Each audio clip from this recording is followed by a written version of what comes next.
All right, y'all. I'm very excited today because I've got some very cool chords to work on that I learned last night before I went to bed, and I was very tired, but I couldn't wait to wake up today and go straight to the guitar and work on this stuff because, it's some chords from Messiaen's Quartet for the End of Time. The second movement, my favorite part, where it goes to the really slow part and the markings go to 3P. Was that pianissimo or triple out of piano? I don't know. But anyway, for those of you not familiar with this scale that we've been talking about, this is where I first learned it. It's from this Alan Holdsworth book. My cover got ripped off, but it's the second book, just for the curious. And then the scale is right there. You can see that it's just 3 augmented triads separated by half steps. You can think of it as a chromatic scale with one of the augmented triads missing. He actually provides no examples, and it's just this, map of the scale. And I think in the audio, he says, have fun with that one, and so he sort of just leaves it up to you. Maybe I should touch briefly on the subject of Alan Holdsworth clones. There are, a lot of people that can play his songs off of transcriptions and play his solos, but I know that he despised people trying to bite on his style. So I've gone through, the trouble of making up all my own vocabulary and examples, and although I am inspired by Holdsworth as one of the, in my top 10 people that, but I have no desire to copy him. And, you look at this man, he's like, he's looking at you like, don't play my shit, kid. And this book, he called it Just for the Curious because he doesn't see the purpose of anyone else learning his exact approach. And, he thinks that you would have absolutely no reason to try to, learn Holdsworth's songs and stuff. So I only actually know one.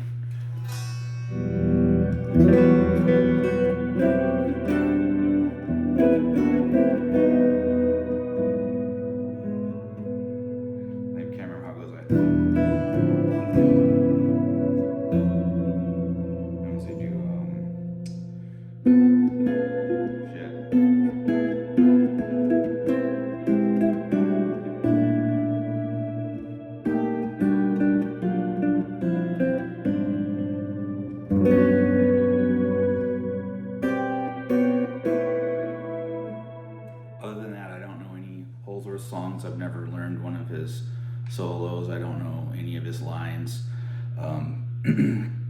And that's how I think people should approach this scale. It's, it's just 3 augmented triads. So you can use your logic and intuition and see what you can come up with on your own. And so that's just a little note about my philosophy about how to approach this stuff. Okay, so Quartet for the End of Time. I found this album like 30 years ago, and I always loved the second movement, and I dreamt of creating a style of sort of jazz improvisation that is based on this. And I used to know these chords. They go like this, by the way. I'll explain what they are in a minute, but I always loved these chords. I learned them at one point and then forgot them. And at the time that I learned them, I didn't know Messiaen mode 3, so I had no way. I didn't know how to like analyze them or anything, and I thought they sounded really cool, but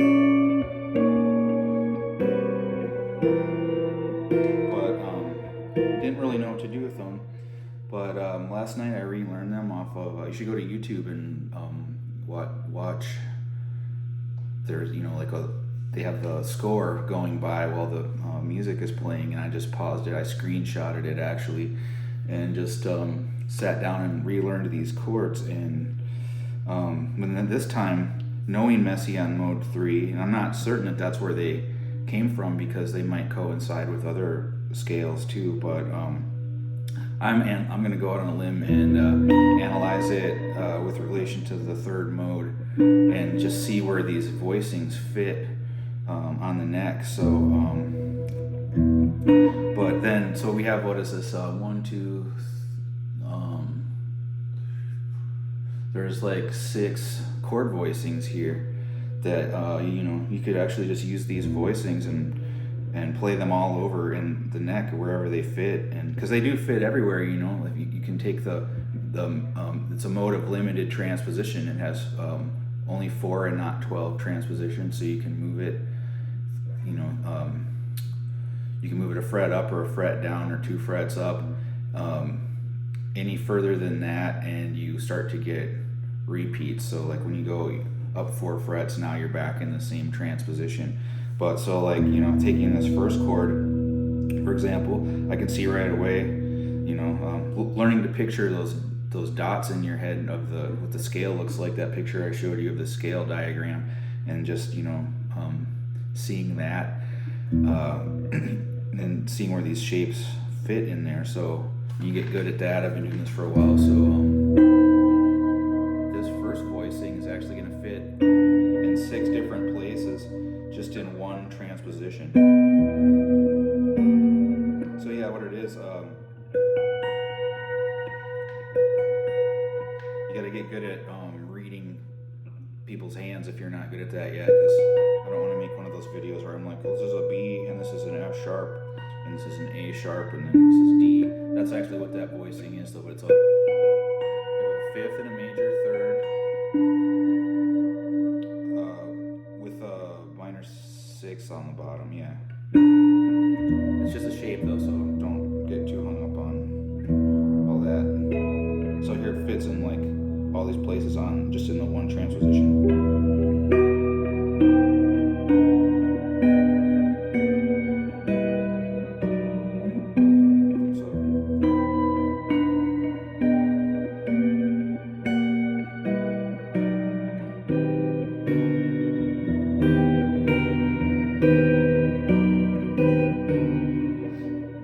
If you use it in too much parallelism like that, like I just did it, then it sort of loses some of the mystique and the magic, and you want to mix and match things. But just for instructional purposes, just for the record, there is a bunch of places where it fits. So then the second chord, the top part is the same intervallic configuration, but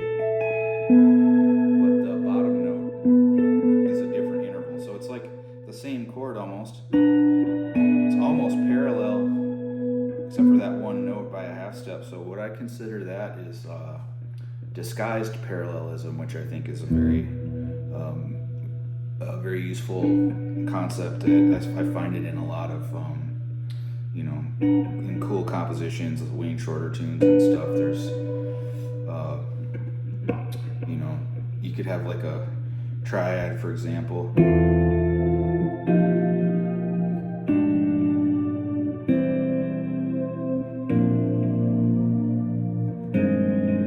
I'm disguising the parallelism by changing the bass note.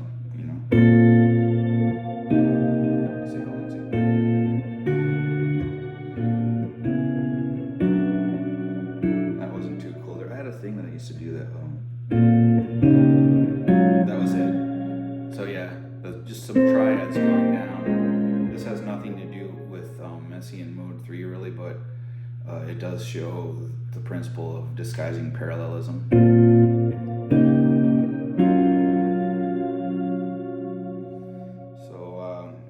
So onto the second chord. Where does this fit? Well, okay, it has an A note here. That's not in my, so I know it's not in the transposition that I was just using. Is that true? Let me see here. Hold on a second.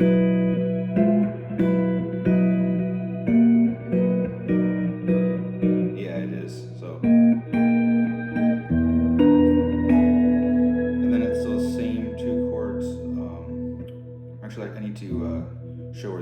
So if I move it down a fret, all of those notes are in my transposition of Messiaen mode 3, which is with the one that has E augmented, E flat augmented, and D augmented.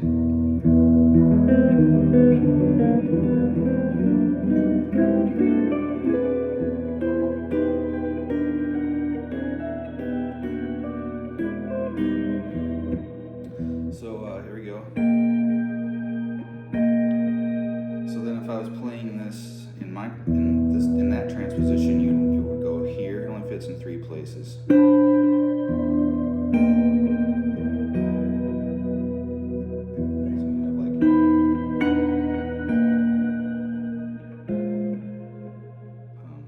Yeah, that's not right. There's an F in it, so it would be here.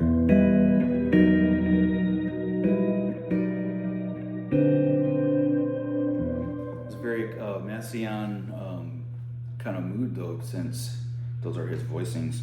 So yeah, here, then the same 2 voicings down 4 frets, down a 4th.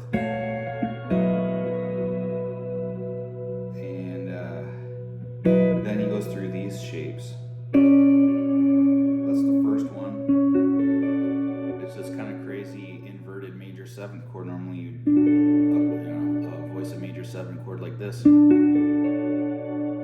here the root and the 7th are swapped. So you have that interval in it. So anyway, this voicing fits in our transposition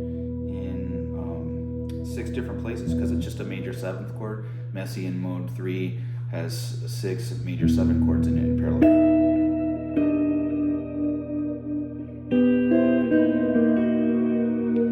I like to break the notes apart, kind of like I think of classical musicians, classical compositions do that to soften the dissonance, or you reveal the notes of the chord in a different order than just hitting all the notes. So if you want something like that, it kind of takes the chord and stretches it out and lets you do more with it.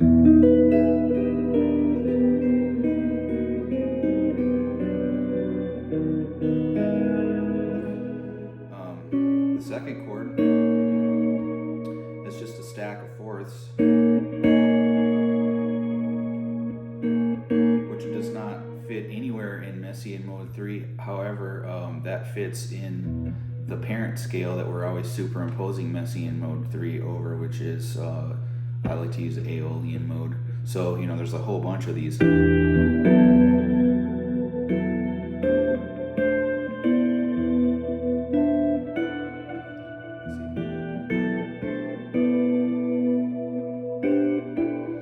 I guess there's 4 of those in the scale. So there's no reason to not use that chord.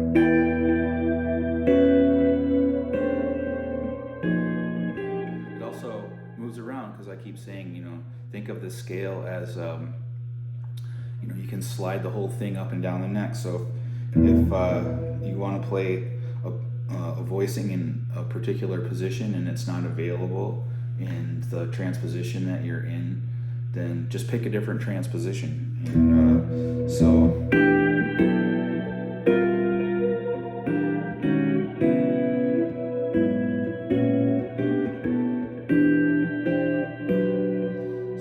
stack of 4ths, no problem.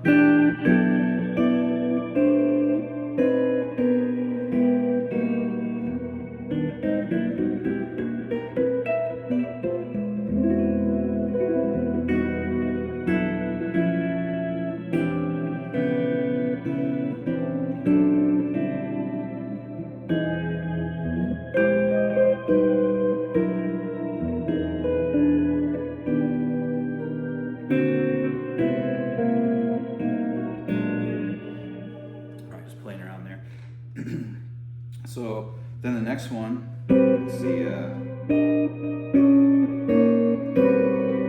one right here. Now, isn't that nice? That is reminiscent of a minor with a just a minor with the ninth and the flat six added. So it's just a nice Aeolian tonality there. So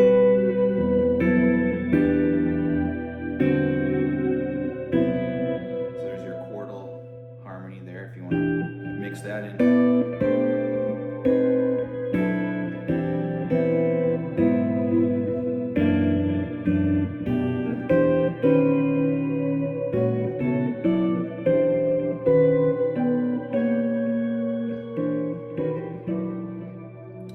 I'm using an altered chord. I was playing that in another video, but I thought of it because it has a stack of fourths on top, and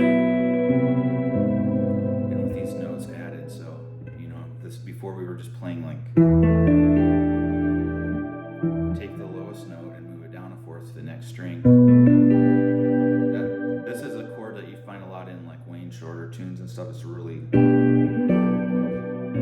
like there's a cool vamp in his song Flagships at the end that he solos on that's kind of like I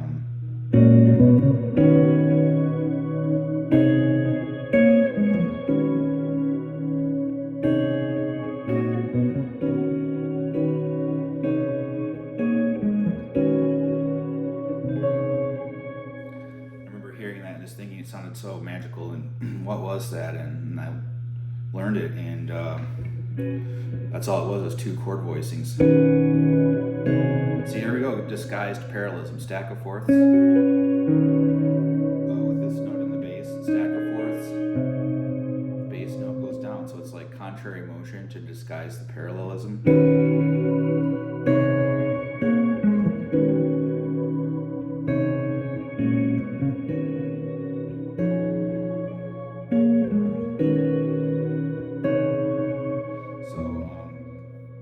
So yeah, there's what was our last chord? We were doing this one. So that's going to exist in 3 places in the transposition. So there it is again. Everything every 4 frets.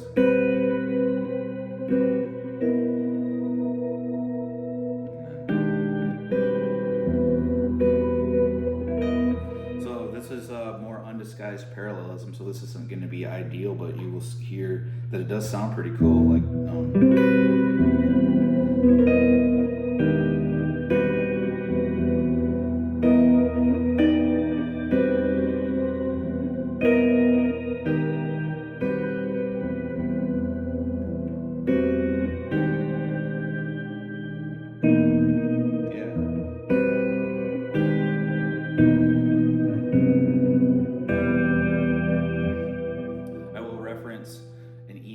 playing the E minor chord a lot because I like to keep it nailed down in this tonality. I don't know if this is how Messiaen uses the scale, but I use it as a thing to superimpose over something more normal. And in the back of my mind, even if I'm playing a bunch of like wacky voicings and stuff, I'm always kind of hearing them as, I tell myself like, oh, that's all of these chords are equivalent to this.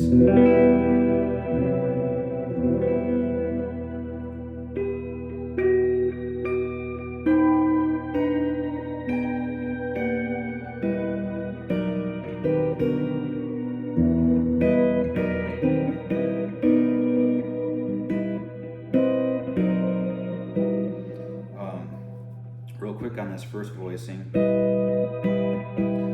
I've been using one that's so similar that you replace this G note with this C, and it just so happens that this exists in 6 places too. You're in a friggin' house of mirrors when you have Messiaen mode 3.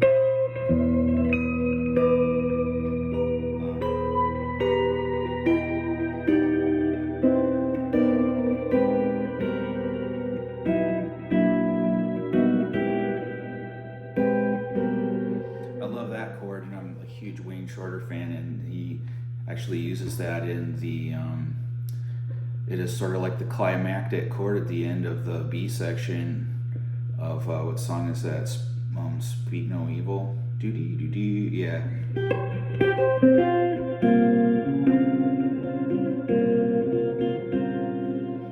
And the changes of the bridge, and it's going to end on that chord that I just played, is like.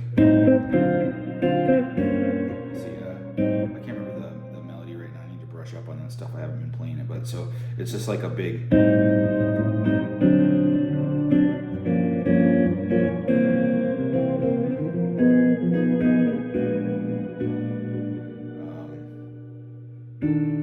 it is. So he hits this chord that kind of sounds like all of the, like a clock with all the springs coming out of it. And so it's actually already using that chord.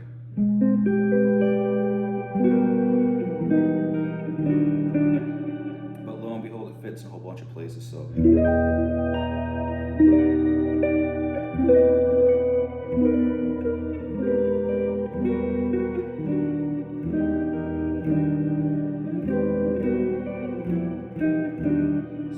There it is, played in parallel.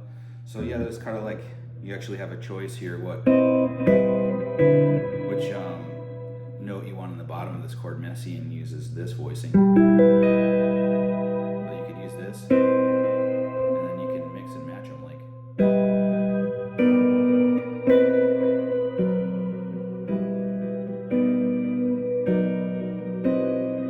So now I'm disguising the parallelism. See, I think that's effective.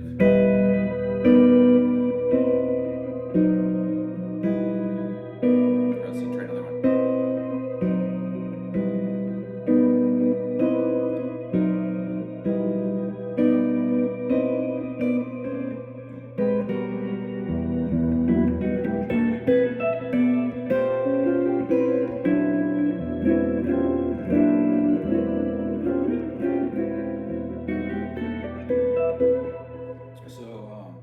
Yeah, each one of these chords, look at it, unpack it, and see where else it fits, and then we're making up a huge array of possibilities that we can just all use. Just in this case, a substitute for E minor. Let's see, there should be one somewhere else. Where is it? There's like a connecting one. Let's find it. Oh yeah, right here. There's a lot of parallel voicings. If there's 6 voicings of something in the scale, then there's going to be 3 connecting shapes that are like the in-between that will, that helps to disguise the parallelism. So there's the third one. C, B flat, E, and G sharp. So yeah, if you were to put them all together, you get.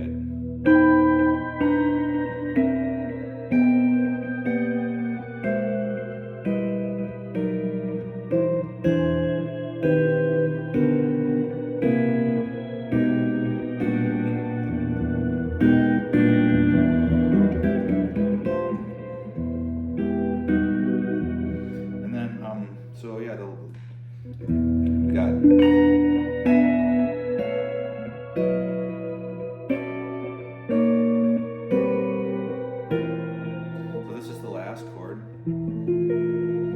And collapsing it down into one octave, I can see that it's this with these let's see, these lower notes are moved up in octave.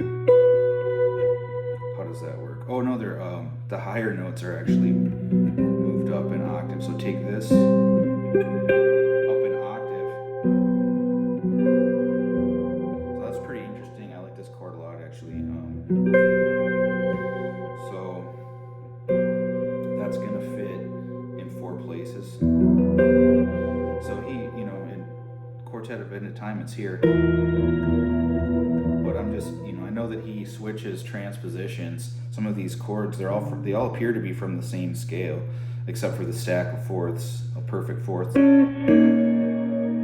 But they come from some different transpositions. So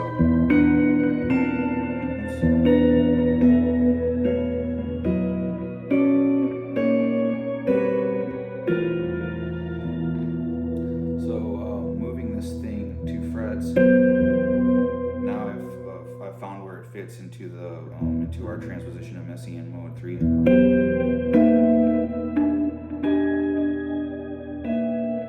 You have 3 different different string groups to learn every voicing on. So that's fun, huh?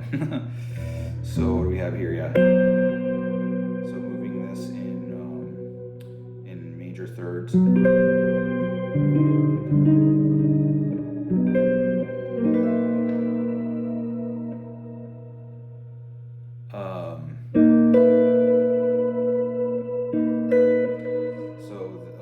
On the top 4 strings, it looks like this. In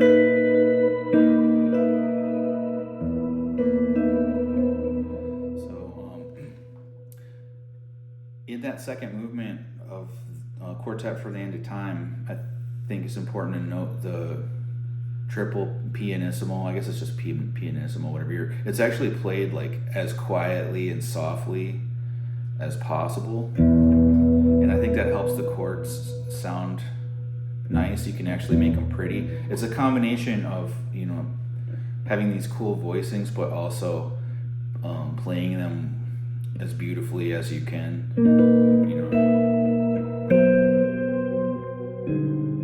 Is that beautiful? I don't know.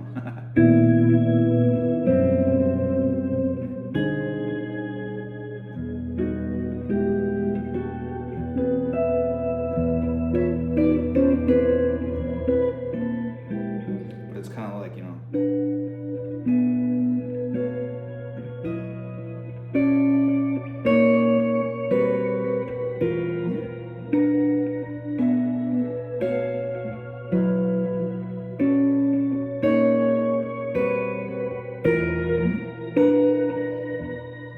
what were we talking about? Yeah, this. So we have a whole bunch of chords here to use. So just put them all, you know, together, and you can.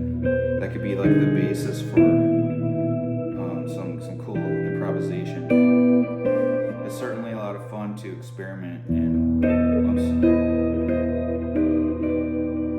to me, that's the whole fun of it. I just like to explore and see what and tinker and see what happens.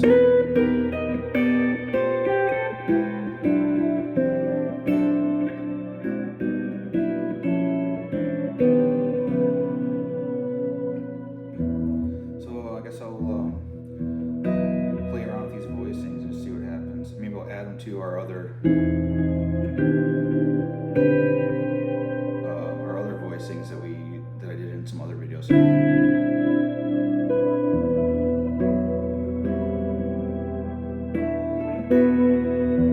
I don't use all Messiaen Mode 3 voicings either, like some of these.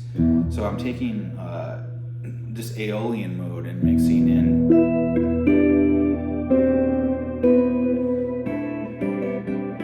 those kind of any kind of Aeolian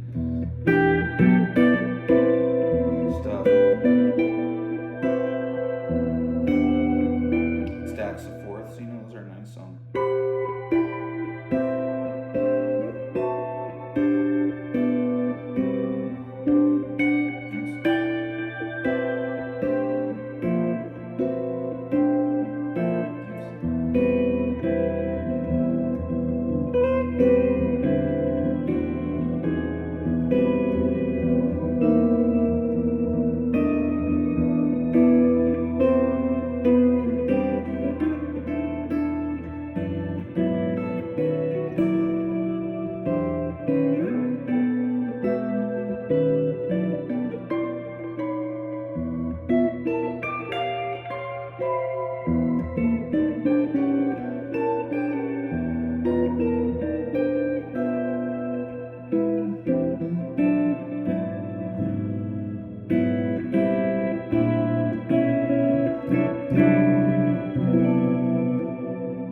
This is kind of weird. There's a couple of there's actually 6 voicings in Messiaen Mode 3 that overlap with Messiaen Mode 2, the diminished scale.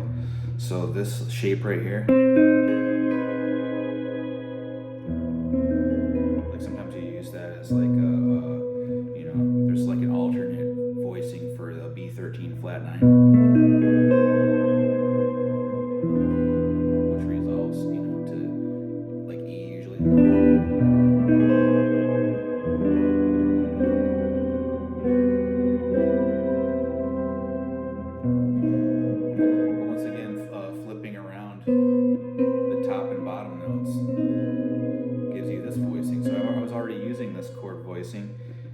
diminished chord, and then I found that in Messiaen mode 3, it fits in 6 places. So let's see. Yeah.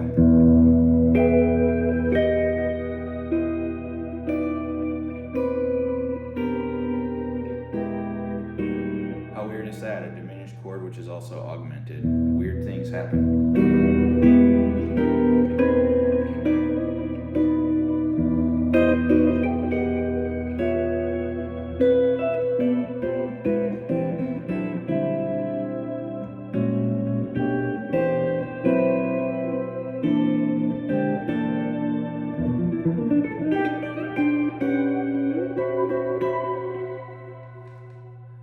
So there's a bunch of chords right there to mess around with.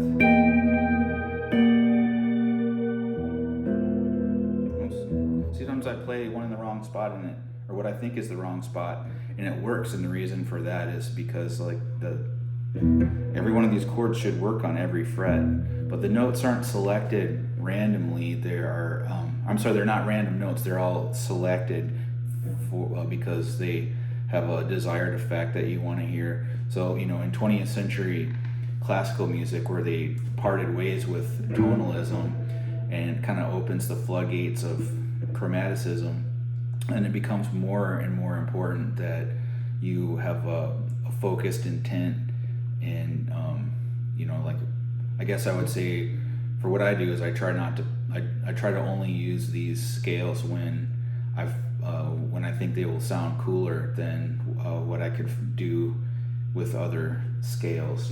So I'm not just playing them just for their own sake. It's to reach beyond the harmonies that we're all familiar with from the major scale, and do a bit of exploring. So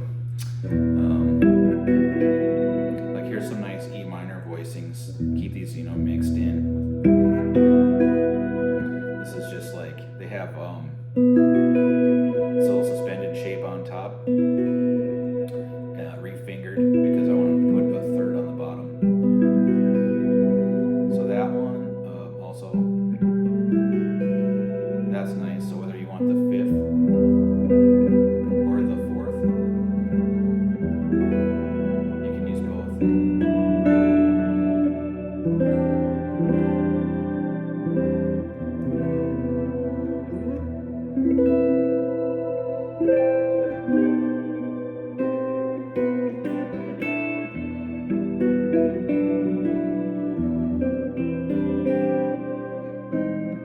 So there, I use some E minor, and then throw in some Messiaen.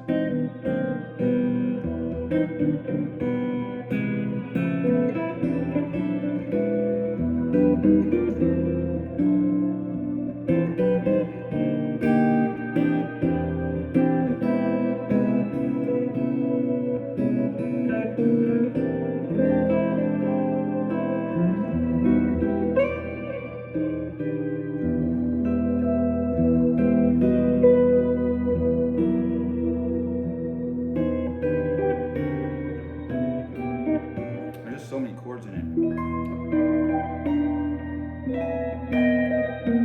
Here I'm exploiting the 6 different places where you can play a minor, what is this chord called? A major 7 sharp 5.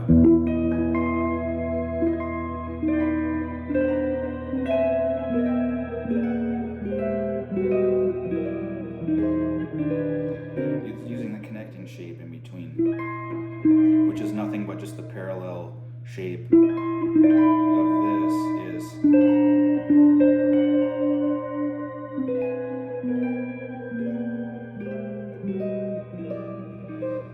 Any set of kind of quasi-chromatically descending voicings like this, to me it strongly invokes the second movement of the quartet for the end of time.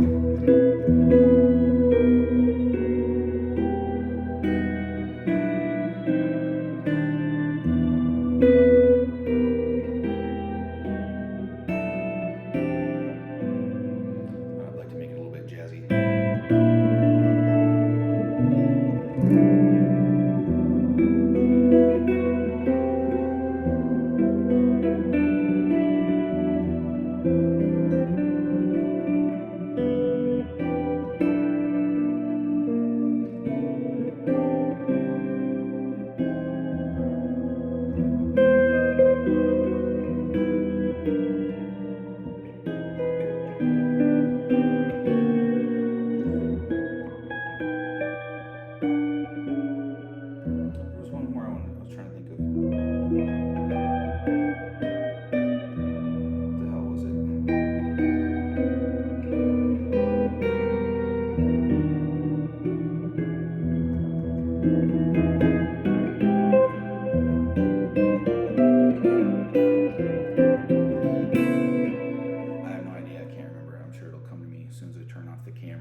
So I guess I'll end this by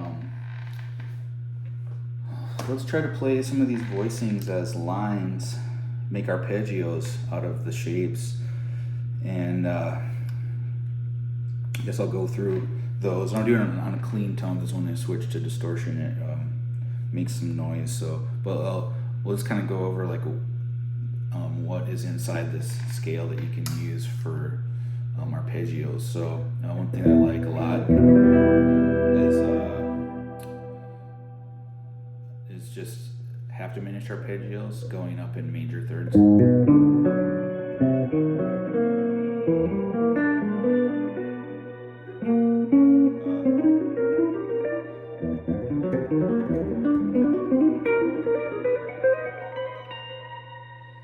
And I like this kind of a quasi half diminished shape.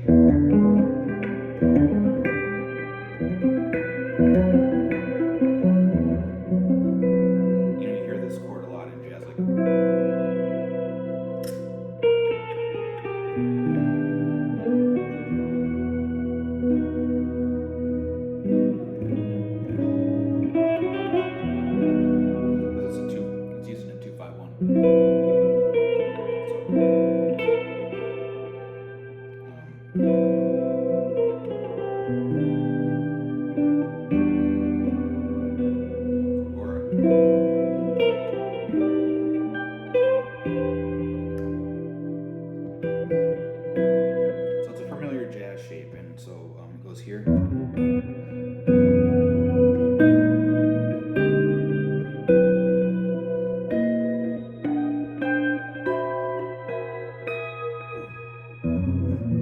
sometimes I make arpeggios out of that.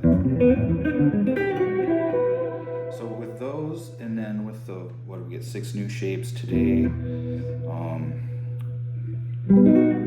maybe we'll do these close voicing major 7 sharp 5 type voicings. And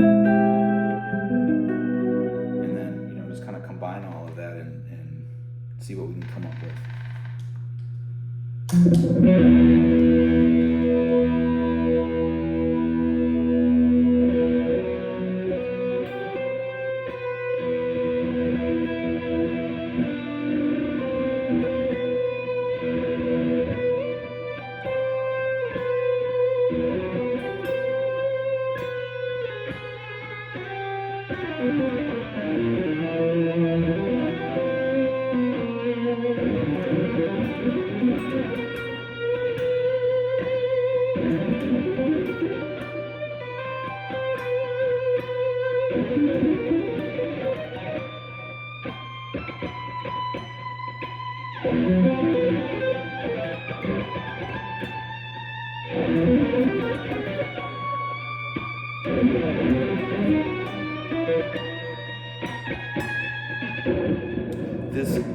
This is, we did this one earlier too in another video. It's just like this shape. So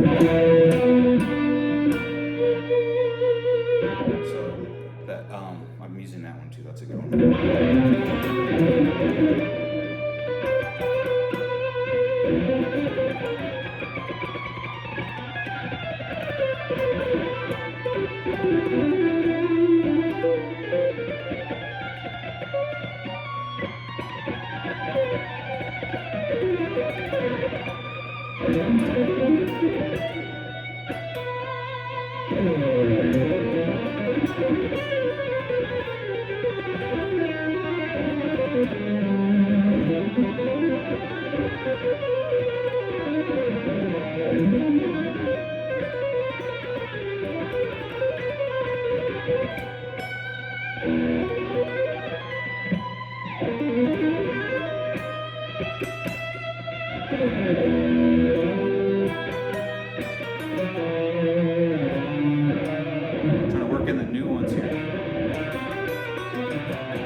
Go a little bit slow.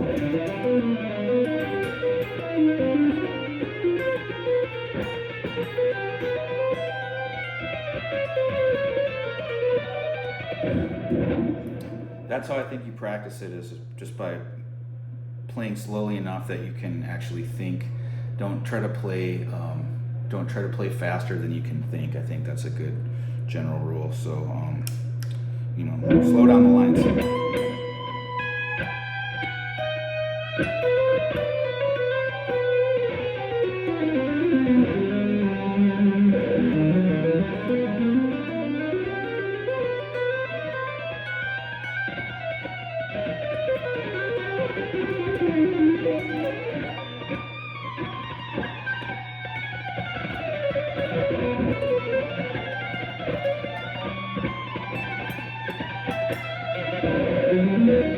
Speed them up later.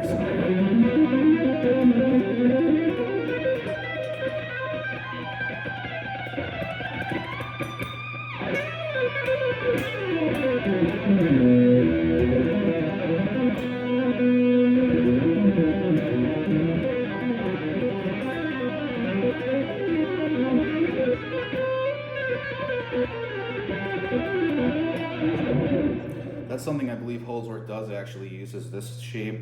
I kind of stumbled onto it myself, but so that sounds quite a bit like him when you go like,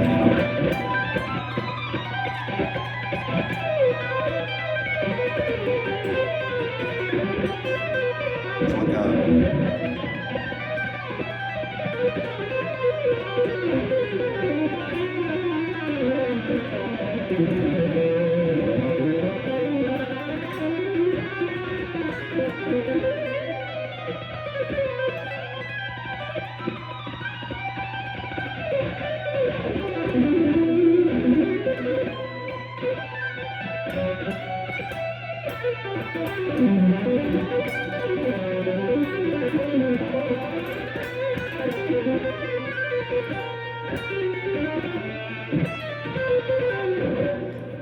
so right there, it's interesting. I saw Messiaen doing the same thing. He's taking his own modes of limited transposition and modulating them to other, taking one transposition and modulating to the other one. So he might he'll mix and match things that are not all in the same transposition. So with that in mind, I'm taking the what I call this the Messiaen box, I guess, is just like you have an E minor pentatonic box.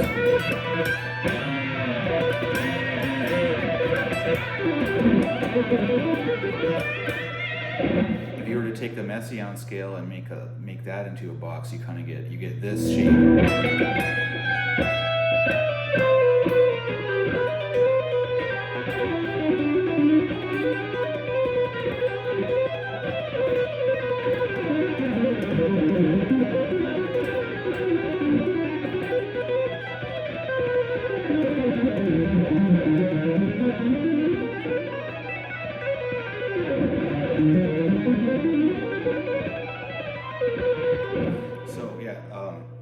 I'll take that down 4 frets.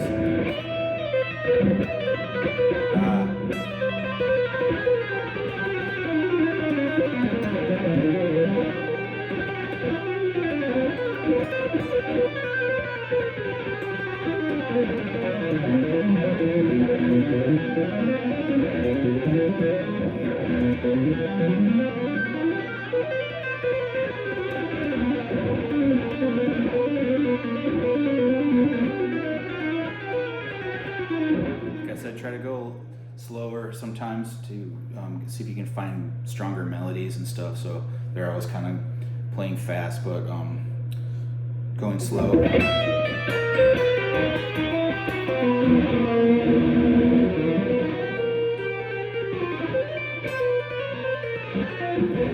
So to get maximum contrast and color, to pull that out of this scale, you can do a thing where you take the box and move it around and transpose it. So like I'll be playing along in this one transposition.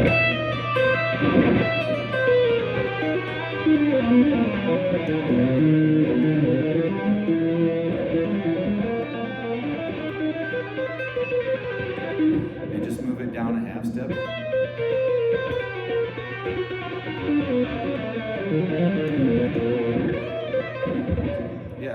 off in one, and then you move to the next. And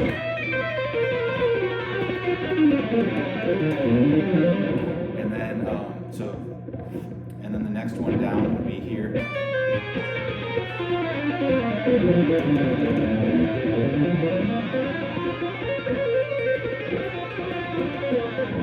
can use any of those over E, and you can do this modulating thing that I'm doing too, where you can just use like a whole bunch of them. So.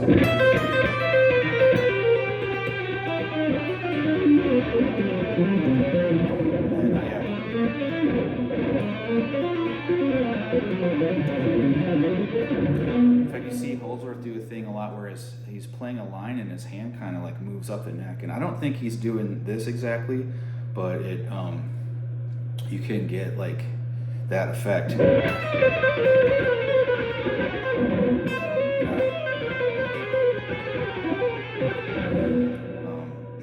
Or doing it descending like I'm doing it now.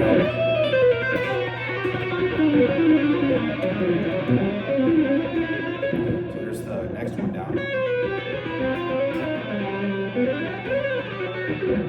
Mixing with E.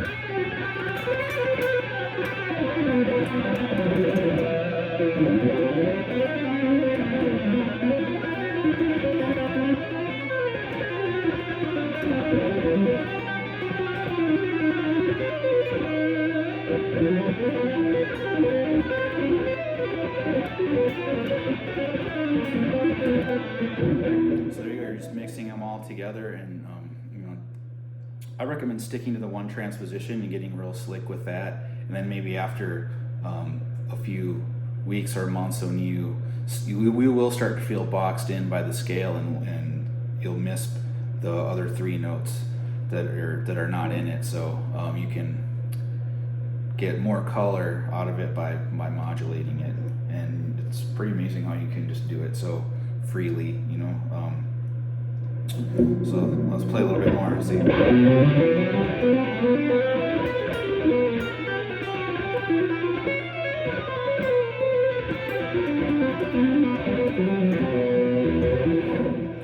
you hear the little E minor, the E Aeolian bits that are mixed in there to relieve the tension? So I'm not just playing Messiaen mode the whole time.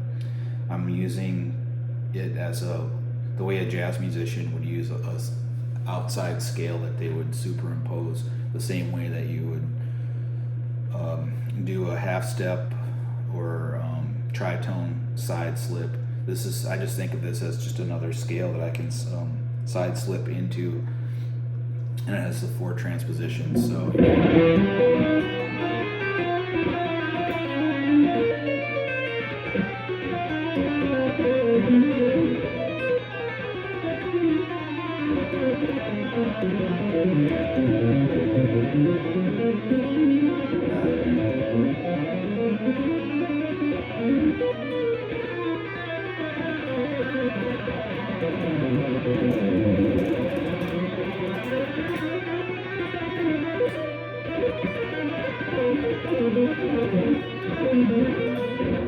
I show that lick in another video. All it is taking a minor major 7 arpeggio. In fact, you can use go from a minor to a minor major 7. And you take this scale, this shape, and just work it down the scale. It's a brain buster. You gotta think about it a lot and shed it. But to stay in one position and play a minor major 7 arpeggio on 3 different string groups and on different frets, or that's with a root on different frets with your hand staying in the same place, it's like pretty tricky. And it's a lot of work, but it's so worth it, I think, because once you get fluent with these shapes in one position, then you don't have to do this crap. I hate this where people are like, so you can run it all up down the fretboard with just one fingering, but I don't think it's cool. Look, it's the parallelism is not disguised. You have some visual parallelism here, so I don't think it's very impressive to watch someone go. To me, that's like a Messiaen mode 3, like noob would do that. But here in one position,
I guess that's all for now.